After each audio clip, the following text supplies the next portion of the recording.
여러분 안녕하세요. 자, 매일 시장이 끝나면 우리가 이제 복귀라는 걸 하죠. 2차 전지를 이제 꾸준히 공부 복귀를 하는데 특히 전 4대장, 그죠? 포스코 퓨처엠, 에코프로, 에코프로 비엠, 삼성 SDI, 뭐 예전에 솔루션까지 계속해서 좀 보고 있습니다. 5대장이라고 그래야 되네, 그죠? 어제 그 제육 때 제가 영상을 하나 올려드렸었는데 오늘 만약에 2차 전지가 올라간다면 반등할 자리에 정확하게 있었고 또 하나가 미국의 ESS 관련 주식들 다시 한번 볼게요.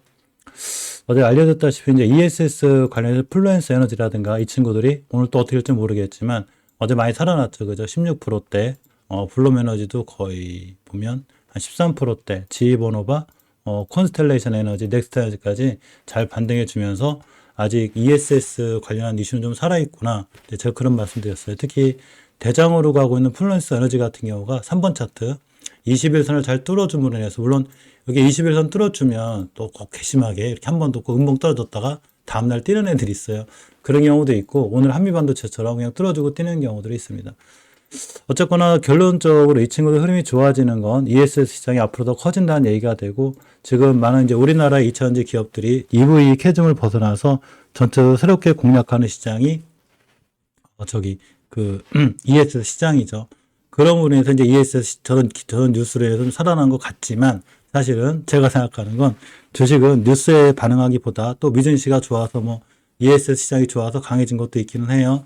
특히나 이제 오늘 두산에너비 같은 경우가 굉장히 강했었는데 어제 알려드린 대로 미증시에서 뉴스케일 파워가 바닥에서 강하게 반등을 해줬거든요. 보시게 되면 대표적인 SMR 관련주죠, 그죠? 어제 순간 한 16% 뛰면서 이 부분이 우리나라 원전주에 영향을 주면서 역시나 두산에너비 같은 경우 주가가 오늘 강하게 뛰어서 한 10%째 이렇게 뛰고 있습니다. 요게 이제 박스권을 뚫었으니까 두빌 같은 경우 여기만 안 끼면 되죠, 그죠? 이 얘기는 제가 나의 경제 나의 공부 이야기에 따라 다 올려놨으니까 관심 있게 보시고 저는 2차 전지를 좀 봐야 되겠는데 2차 전지가 오늘 뛴 자리를 급등한 자리를 보면 그러니까 급등이라기보다는 반등해준 자리를 보게 되면 당연히 시장의 해석은 그런 거죠. 미국의 ESS가 뛰고 첫 번째 반도체가 더 좋죠. 그래서 반도체가 뛰다 보니까 AI 시장이 살아있는 거고 AI 키워가려면 전력 설비가 필요한데 여기서 ESS의 중요성이 생기는 거죠. 그래서 미국의 ESS 관련이 뛰다 보니까 우리나라 2차 전지도 지금 ESS로 점점 이렇게 좀 라인을 좀 이렇게 교체해가는 또 바꿔가는 이런 상황이 생길 수도 있겠구나. 뭐 이런 게 되는 거거든요. 등간에 뭐 좀 LG에너지의 계약에 대한 악재, 그리고 LNF 또 포스코프체 이런 어떤 수익성 악화에 대한 악재는 이 정도면 좀 많이 반영됐다는 게 제 생각이에요. 단지 우리가 주식을 할 때는 항상 제가 그런 말씀을 많이 드리거든요. 주식을 할 때 뉴스를 보지 말고 과연 중요한 자리를 이탈했느냐 하지 않았느냐 이거를 보는 게 제일 중요합니다. 그래서 너무 쉽게 생각하시면 돼요. 월봉 기준으로 20교선을 깨게 되면 엄청나게 고생을 한다고 그랬죠, 제가. 이걸 깨고 안 깨고는 우리 개인들이 결정하는 게 아니에요. 이 주식을 어떻게 바라보느냐, 이런 선도 세력들이 결정을 해주죠. 그래서 하나하나 좀 체크를 해보면, 이게 이제 포스코 퓨처엠이거든요. 기가 막히죠. 물론, 뭐, 내일에도 깰 수는 있어요. 깰지 안 깰지 모르는 거, 이번 달까지는. 그런데, 엄연히 정확히 지켜줘야 될 자리, 20교선이에요. 20교선이 가파르게 떨어질 때는, 이렇게 보면, 저기 가파르게 떨어지고 있죠, 그죠? 반드시 좀 뺑글 돌아가는 기간이 필요해요. 이건 일봉에서도 마찬가지인데 60일선이가 살아있으면 다행이고 21선이 일봉에서 가파르게 떨어지면 이게 V자로 탁 뛰기보다는 이렇게 돌아가는 경우들이 있거든요. 이렇게 원형 패턴 같은 걸 갖고 있죠. 따라서 결론적으로 20견을 깨지 않은 상태에서 여기서 물론 이렇게 빵 떼어주면 좋겠지만 일단은 그거는 우리가 그것까지는 모른다 하더라도 깨지 않아야 될 자리를 깨지 않는 게 중요하거든요. 정확히 안 깨고 있습니다. 안 깼죠, 그죠? 오히려 이번 달 초니까 꼬리 달고 저기를 지켜줌으로 인해서 오히려 저점을 잘 지켜준 게 되고 주봉에서 보게 되면 20주선을 회복이 중요하거든요. 이거 깨게 되면 추세 깨져야 내리래도 근데 지금 다행히 좀 돌려놓고 있습니다. 일봉에서 보면 예전 앞전 매물대는 여기에 첫 번째 이제 매물대 뚫었기 때문에 이 밑으로 떨어지면 진짜 오래 걸리는데 잘 지켜주고 있습니다. 그래서 아직은 지켜줄 잘 지켜주는구나 이렇게 보는 게 맞아요. 사실 가장 좋았던 건 예전에 밑골이 들어왔을 때 여기를 안 깼어야 되는데 순간 또 돌바락지로 깨지긴 했죠. 특히나 항상 제가 그 말씀을 많이 드리는데 예전에 월봉에서 고점 이런 데 물리신 분들이 아닌 다음에 바닥에서 볼 때는 지금 크게 뭐 리스크가 있거나 그런 건 아니고 아무리 큰 악재가 나와도 결국 받쳐줄 자리를 받쳐줬기 때문에 아직은 괜찮다 이렇게 보시는 게 맞습니다. 이는 포스코 퓨처만 그린 게 아니라 에코프로도 마찬가지로 제가 어제 알려드렸죠. 60일선을 빠르게 회복해주는 게 중요한데 일단 장기 이동 평균선이 60일선이 우상향으로 뻗어있기 때문에 추세까지 완전히 깨진 건 아니에요. 장기적인 추세는 깨지지 않고 있는 거예요. 단지 단기적인 추세들만 왔다 갔다 하는 거예요. 가장 좋은 건 이 자리에서 20일선까지 회복해주는 거래대금이 터졌을 때가 제일 좋은 거고 월봉 기준으로 보면 장기적인 추세를 무너뜨리는 건 5개월선이거든요. 20개선 붙었을 때 20개선 깨면 안 되기 때문에 3달 전에 지켜준 거고 에코프로가 제일 강하다는 얘기죠. 이렇게 보면 5개월선 위에 있죠. 지금 옆으로 가고 있잖아요. 이렇게.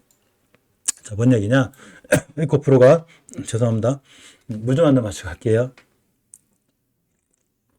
자, 에코프로가 장기적인 추세까지는 깨지 않고 있다. 이렇게 보시면 됩니다. 그래서 5개월선 깨지 않는 한 크게 이상이 없고 주봉에서는 120선 지켜주고 있는데 그 밑에가 앞전에 한번 뚫어준 매물대예요. 정확히 여기가 되거든요. 이런 자리들을 이탈하지 않아야 되는데 여기 정확하게 가격이 120선이죠. 안 깨고 있다는 거예요. 당연히 5주선을 깨게 되면 조정이 세게 들어오기 때문에 중기 추세는 조정이 들어온 거고 자, 일봉에서 본 60선 지켜졌으니까 내일부터 오늘의 저점을 깨지 않고 돌아나가 주면 이제 조정 후의 반등이 좀 예상이 된다. 이렇게 생각하시면 돼요. 당연히 깨면 조정 세게 들어와요. 이렇게 5개선까지 밀릴 수 있다라는 거죠. 근데 오늘 종가 기준으로는 깨지 않고 있어요. 트레이딩이라면 내가 만약에 트레이딩으로 들어가겠다라면 거래 대금이 아직 없기 때문에 사실 트레이딩으로 들어가기엔 지금은 반도체가 더 좋거든요. 반도체가 원체 강하기 때문에 반도체 트레이딩이 좋아요. 우리 나의 경제 나의 공부하기에 공부한 친구들 보면 오늘도 굉장히 좋거든요. 굉장히 강하죠. 이게 그냥 이루어지는 게 아니라 매일매일 공부해야 돼요. 자, 어쨌건 트레이딩 관점이라면 지금 반도체 쪽에 있는 게 맞지만 내가 긴 안목으로 봤을 때는 아직 에코프로나 2차전지들이 자리를 깨지 않고 있다 보시면 돼요. 그래서 월봉의 고점에 물리지 않는 한 바닥권에선 특히 무서워할 게 없다 이렇게 보시면 되고 에코프로비엠도 마찬가지로 월봉에서 자리를 전혀 깨지 않고 있어요. 차트가 왜? 다 똑같죠, 그죠? 정확하게 20견을 지켜주고 들어나갔죠. 특히 5개선도 안 깨고 있고. 자, 중기추세에서 5선을 깨긴 했지만, 에코프로하고 똑같아요. 앞전에 매물대, 첫 번째 뚫어준 매물대가 있어, 이렇게. 여기를 밑으로 밀고 내려오면, 정말 우리가 생각도 안 좋은 일이 있는 거거든요. 근데 안 내려오고 있잖아요, 지금. 그러니까 중기추세 자체도 잘 유지가 돼 있다. 이렇게 보시면, 될 것 같습니다. 되게 전고체 쪽이 많은 영향을 받고 있고, 요렇게 이제 박스권 하나의 그 에코프로비엠은 약 하나의 박스권을 형성하게 됐어요. 이렇게. 그러니까 이제 에코프로비엠이 이전 저점을 깨지 않으면 트레이딩이야 이제 거래대금 터질 때 들어가는 게 맞아요. 아직은 지금 보면 거래대금 터지는 것 자체가 전체적으로 반도체에 있거든요. 그러니까 지금의 주도 섹터나 주도주는 반도체가 되는 거죠. 그래서 반도체 쪽에서 하셔야 되지만 어쨌거나 이 2차 전지도 지금 주도주로 잠깐 못 들어와서 그렇지 악재 때문에 사실은 이제 저점에서 깨지 않아야 될 자리 안 깨고 있다고 보시면 돼요. 20견선이 안 깨고 있고 주봉에서도 박스권 하단으로 떨어지지 않았고 일봉에서 에코프로비엠은 이렇게 형태를 갖고 있어요. 단지 이 친구들이 주도주로 들어오기 위해선 막강한 거래대금과 함께 다시 한번 이렇게 3번 차트가 만들어진 현상이 필요합니다. 중장기 관점에서 보면 역시나 똑같이 이런 데서 물린 게 아닌 다음에 우리 차는 바닥도 좋아져 이런 데 있을 때는 너무 겁내거나 무서워하지 않으셔도 돼요. 자, 삼성 S대가 가장 빠르게 반응이 좋죠. 정확히 안 깰 자리 안 깼어요. 참 신기한 건데 주봉에서 보면 20선 전혀 안 깨고 있죠. 지금 정확히 지켜주고 있어요. 이렇게 안 깨고 있고 월봉에서도 20견선 안 깨요. 그러니까 이 정도면 많이 고생했다는 얘기죠. 삼성 SDI도 이런 데 물리지 않은 이상 괜찮은 거고 20견선 깨지 않고 있기 때문에 장기적인 추세가 와르르 무너지지 않았다. 이렇게 보는 게 맞습니다. 또 하나 주봉에서도 일선 정확히 지켜주고 있고 일봉에서 보게 되면 이 2차 전지 중에서 또 유일하게 5일선을 회복시켜준 친구가 돼요. 당연히 5일선만 아끼면 되겠죠. 그래서 지금부터 장기적인 인도편이 꺾이지 않고 있기 때문에 일봉에서 조정은 들어왔는데 장기 추세까지 완전히 무너지지 않았다 보시면 됩니다. 특히 트레이딩 관점이 아니라 중장기 관점을 갖고 있다면 여기 삼성 LCD 이 정도 자리는 더 이상 뭐 물러설 수가 없을 정도로 좀 낮은 자리다 이렇게 보고 공부하시면 될 것 같습니다. 당연히 저희 채널 리딩 채널이 아니기 때문에 저도 어떤 종목이 떨어지고 올라간다 앞으로 뭐 K배터리가 무조건 올라간다 이런 말씀 못 드려요. 단지 내가 보고 있는 위치 지금 우리가 보는 위치가 월봉의 고점이 아니라는 거죠. 얘가 지금 중간도 못 갔어요. 그래서 올라간 거에 반도 못 갔고 그러니까 너무 무서워할 자리는 아니다. 이렇게 보시는 게 맞습니다. 자, 다음 영상 한미반도체 찍을 건데 굉장히 좋죠. 그죠? 무슨 이슈로 뛰고 있는지 또 어떻게 대응하는 게 제일 좋았는지 제가 얘기한 자리는 여기에요. 첫 번째 매수 자리가 얼마나 좋은지를 잘 보여주는 케이스가 됩니다. 상한가 가는 줄 알았어요. 이 친구.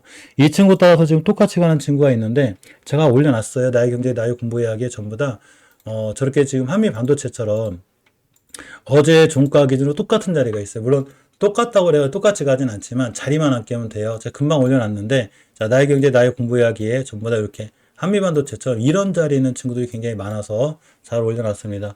물론 오늘 미증시 봐야 되겠지만 오늘 반도체가 다시 한번 강해진다면 역시나 그러한 종목들은 내일 한 번 더 강해질 수 있는 좋은 확률이 있겠죠. 그래서 합리적으로 뛸 수 있다 이런 판단을 갖고 있기도 합니다. 좋은 밤, 좋은 저녁 보내세요. 고맙습니다.